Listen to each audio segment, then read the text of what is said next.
yeah, I thought Saracens were due a big performance, and off the back of that, I mean, Leinster looked brilliant as well. I'm sure we'll talk about that, because I don't think Leinster have been at the level they were at. But you talk of the final now. I think you tweeted it a couple of days ago. You said it's almost impossible to call now. But from a Saracens perspective, it was great. I tell you what, I was disappointed about. I think you mentioned it, or someone else mentioned it on Twitter. The crowd. Mate, were they all in hospitality with you or what, mate? Well, there was a lot in hospitality, to be fair. Listen to me.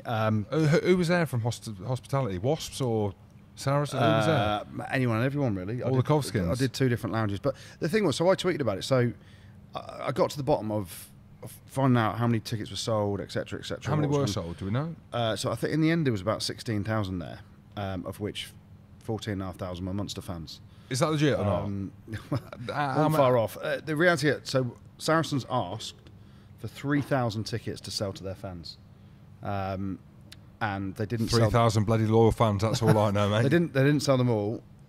Munster asked for 15,000, but there is mitigating circumstances. So it was Easter weekend. People might have looked at it and gone, "Oh, it's on TV." But still, you say that about 14,000 Munster fans made their way over.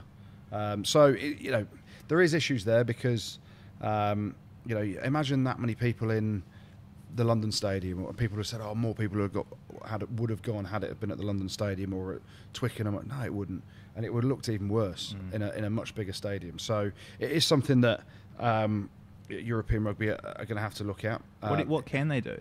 It's a hard one, isn't it? You look at the 2 Challenge Cup semi-finals played at home grounds; they were ram-packed, and guess what? Both home teams won. The same thing happened in. The semi-finals of the Champions Cup, both home teams, in inverted commas, won. So, do you then look at it and go, well, you can have it at a home ground because of your seeding, but you have to split the revenue?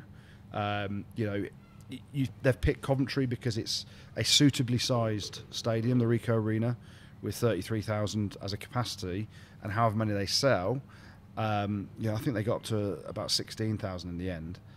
It didn't look great. You put it in a 16,000 seater stadium, which, name me some of those. Do you play it at Quins? Would Saracens want to play at Quins? I don't know.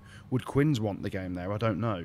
And this is the thing, when European rugby are looking at it and going, right, if Team X from England qualifies for a home semi-final, home country advantage semi-final, we need some stadia that we can look at that fit all the criteria that are available first and foremost and aren't ridiculously big. So it's a tough one, really. It didn't look good though. Whereas the difference the next day, playing at the Aviva Stadium, Leinster are playing in their hometown. They fill the Aviva Stadium or get near to filling it when they play some of their big European group games there. So it's not something that's foreign to their fans.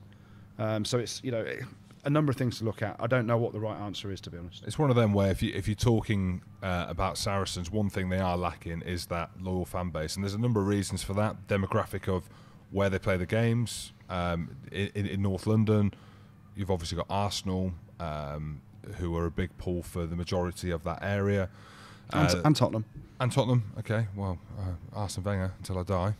No, it's not. It's Ian Wright. Ian Wright, has he? Ian Wright, right. There you go. That's the reason why. But it's that's one thing that I think is going to be the next phase for them as growth as a team. The product's out there. They're one of the best teams in the world, aren't they? Club teams in the world. They've got the best players out there as well. But it's.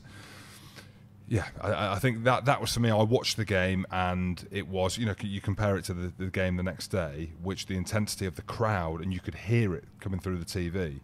I think that adds to the fan experience, doesn't it? I mean, it wasn't, the game didn't match up to probably the fan experience that was there in Cov.